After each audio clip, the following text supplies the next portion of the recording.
The purpose of our existence here is to allow ourselves to conform to the teachings and example of Christ, the Messiah, who is God, and who wishes to divinize us to become other Christs in the world to help save with him souls from Satan's grasp. Glory to God in the high. Hi, thanks for tuning in to Armor of God, and I want to thank all of you for taking a little bit of your time to be here with us, so hopefully it's going to be time well spent, learning from these clips I've put together for all of you. Now recently, I've watched a TV show where the main character basically struggled with finding his purpose in life, and it's also not surprising if anyone watching here, at this very moment, are still struggling to feel any sense of purpose in their respective lives. But if I may be rather blunt by pointing this out, I think the answer is already staring at you in the face if you're a Christian. And therefore, I wish to share this clip of Father Iannuzzi with you.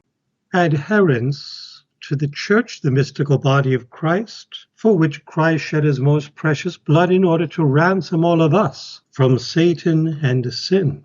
And this is a theme that runs throughout the Old and New Testaments combined, that is, this struggle between the forces of good and evil, with the second person of the Holy Trinity as the prophesied Messiah who would come to the rescue of mankind, to the peril of Satan and his fallen angels and damned souls. So we are all caught up in this struggle that has been going on for 6,000 years, and we are approaching the last millennium that Pope John Paul II devoted an entire encyclical to when he spoke of mankind and the third millennium of Christianity. It's 3,000 years that we just begun to embark upon since the incarnation of Christ, and it's the 7,000th year that we've begun to embark upon since the creation of Adam and Eve, according to biblical genealogies. The purpose of our existence here is to allow ourselves to conform to the teachings and example of Christ, the Messiah,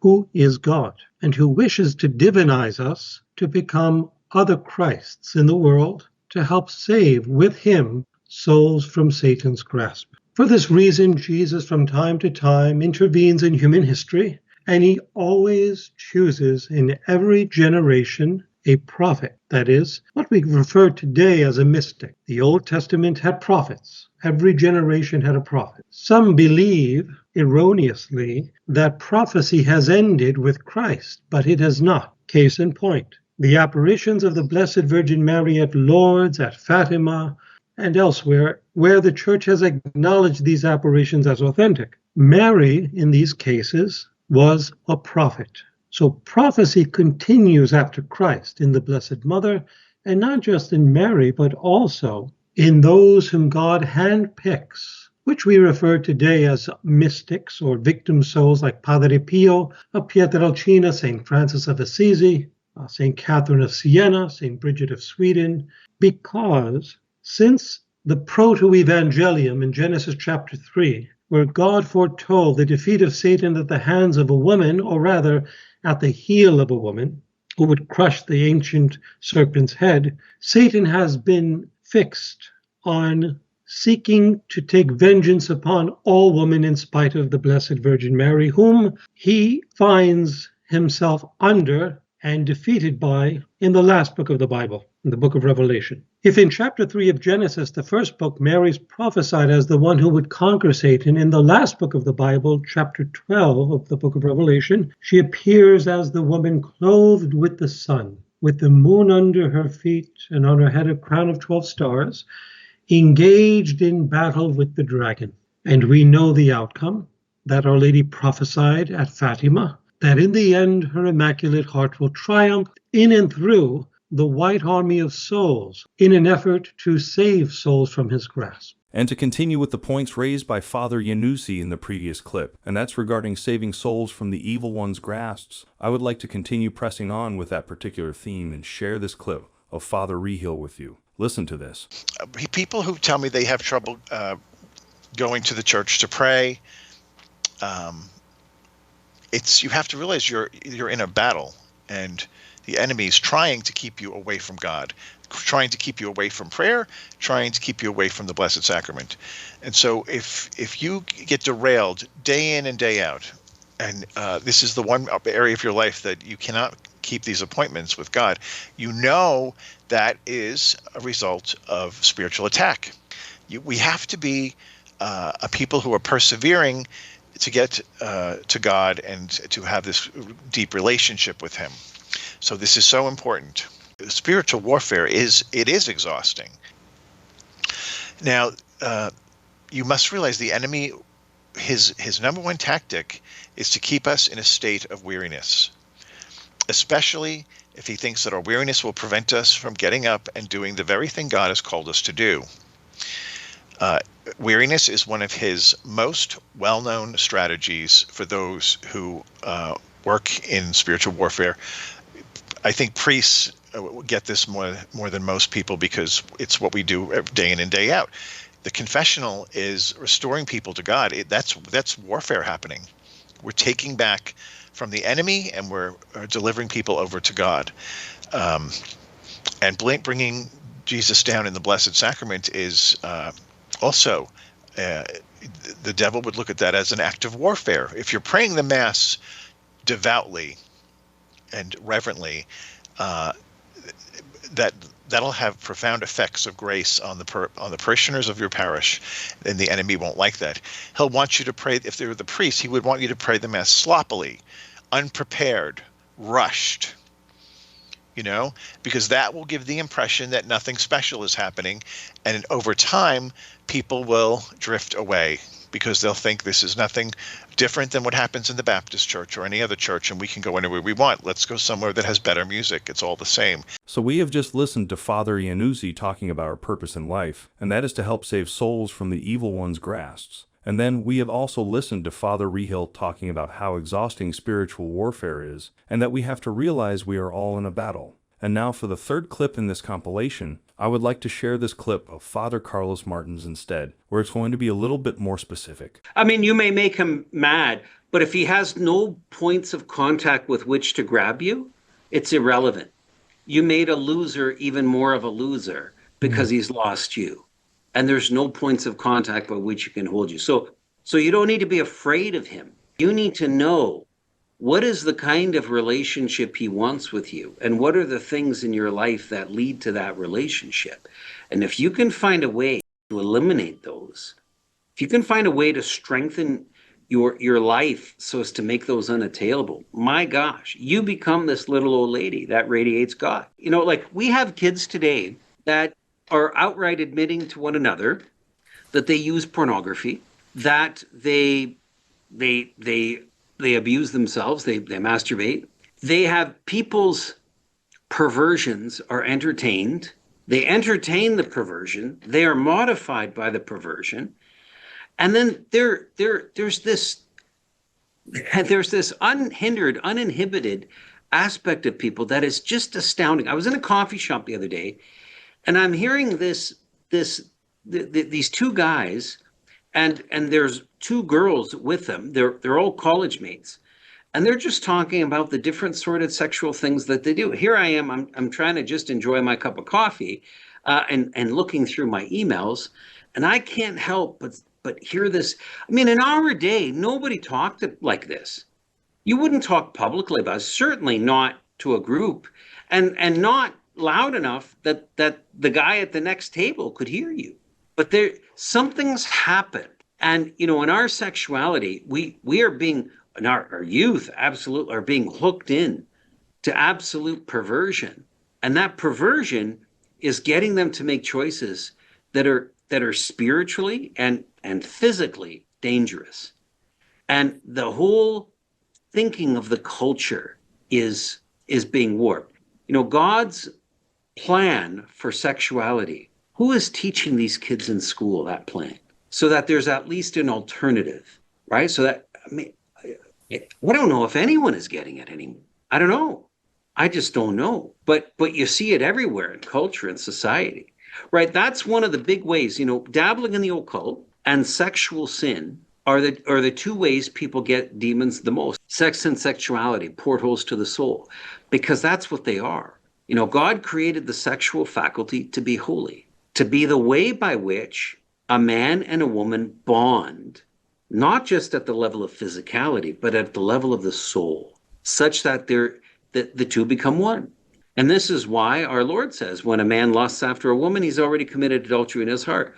And Paul rails. He says, look, don't you know that if you're lusting with a prostitute, you've become one with her. You've bonded with her, right? So this is scriptural. This is part of God's plan. What the warnings are there. Who is heeding this warning enough to be able to proclaim it from the housetops to everyone? Like, hey, look, when you go to pornography, here's the implication, right? Now, I have examples of cases where people have picked up demons from some of these perverted actions. So look, as a parent, don't just scream at your kids, don't do this, don't do this, don't do this, don't do that. They need more than that. They need dues. And you base your dues on, first of all, what is God's plan? Have you taught your kids God's plan for sexuality?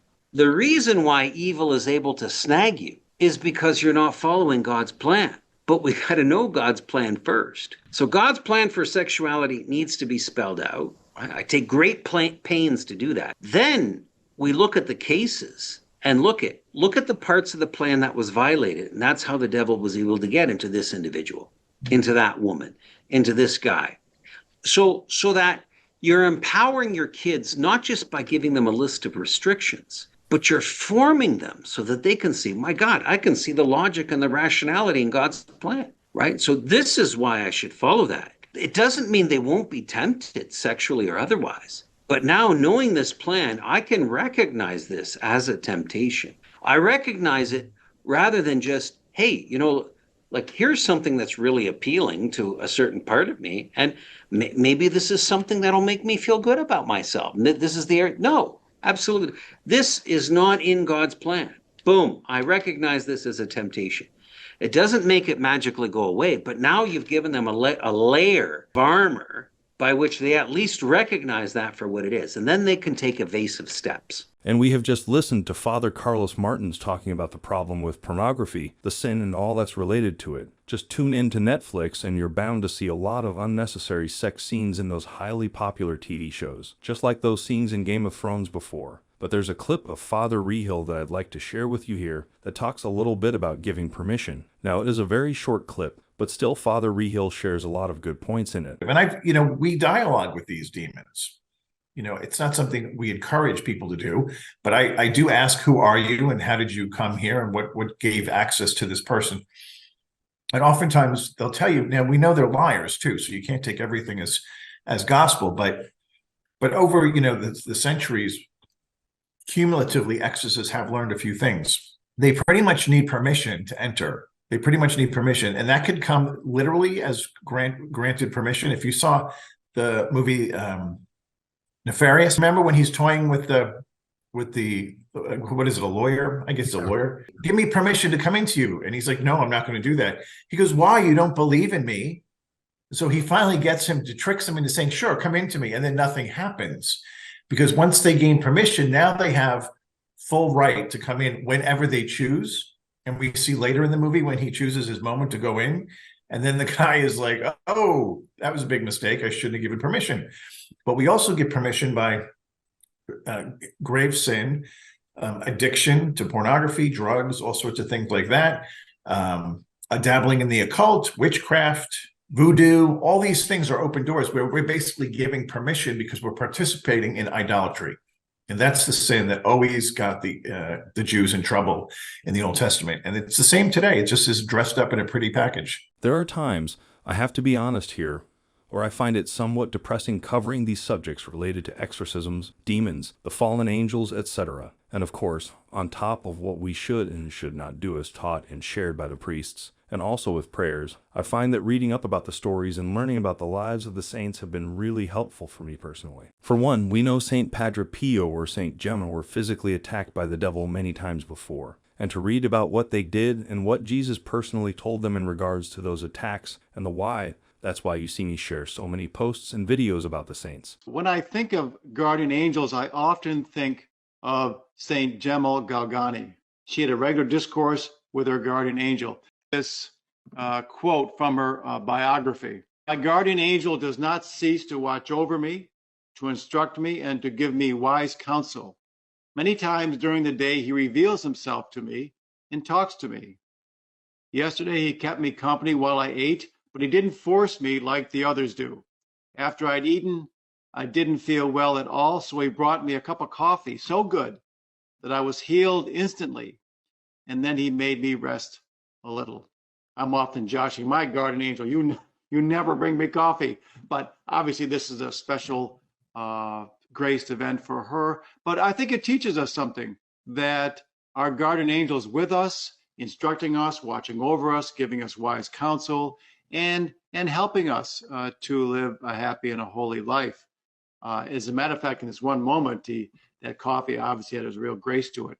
And then he asked her, after she was healed, to rest a little. So let us be like Gemma and have a warm daily conversation with our guardian angel, listen to his wise counsel. Now, earlier in this video, we listened to Father Iannuzzi talking about helping to save souls from the evil one's grasps, and then Father Reehil talking about spiritual warfare. And I also shared the clip of Father Martin's where he provided the example of pornography as a way for the devil to grab hold onto us. But this time it's from another angle where people are attacked spiritually by their family's involvement in the Masons. So for this one, I'd like to share this example provided by Father Zeta. There's another situation, for example, and I just have to lay this out there. The Masons, Masonic orders. You know, the Masonic orders are all demonic. We've had many, many cases of people who have been under serious attack, spiritual attack, because of the history of Masonic involvement in their families. And so those things have to be broken as well. There are curses that go along with those, and they have to be broken.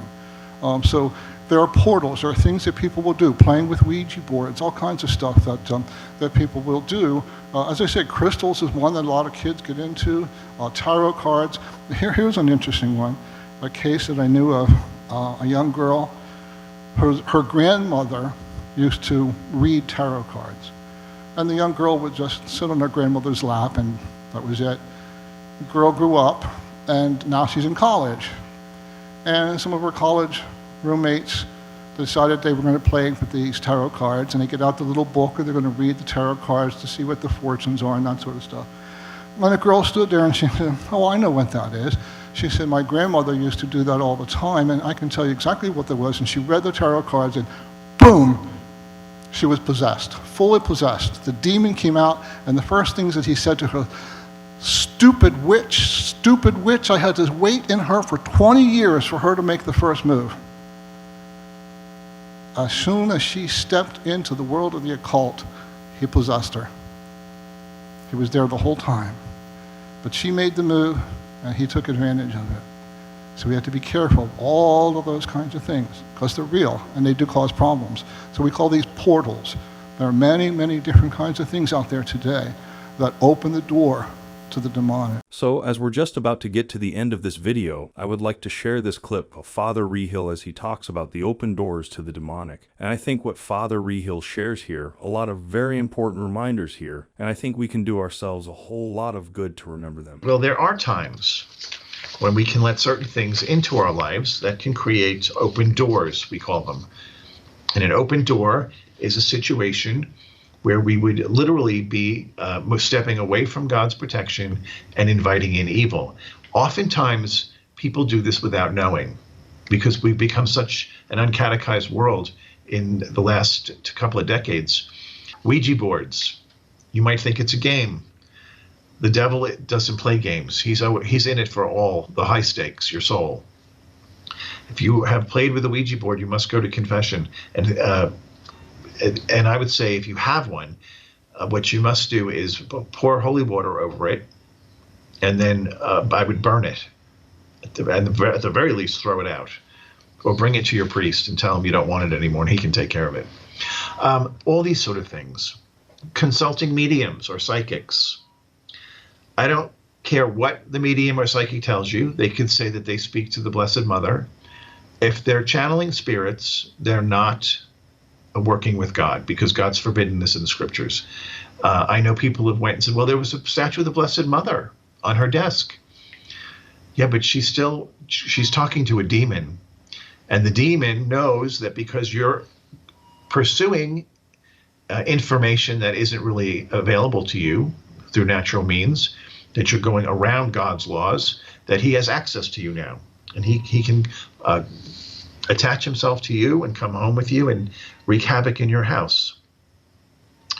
The New Age movement, opening chakras, transcendental meditation, Reiki, all these things, they have spirits attached to them.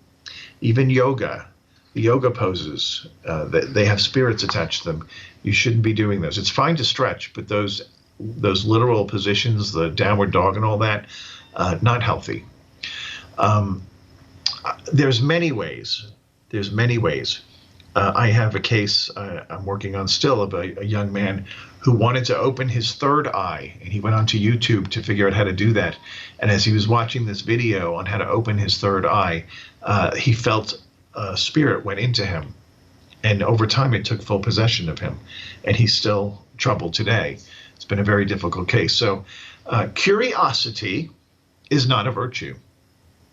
Let me say that again. Curiosity is not a virtue. So do not look at these things that are in the darkness, in the occult world, with a fascination. Excuse me. By doing so, you could be opening up a door and having things enter into you. You don't want to do that. Drug use can also be an open portal. And certainly any kind of witchcraft or the occult would be a direct link to the devil. So you don't want to go near anything or anyone who's dabbling in that stuff.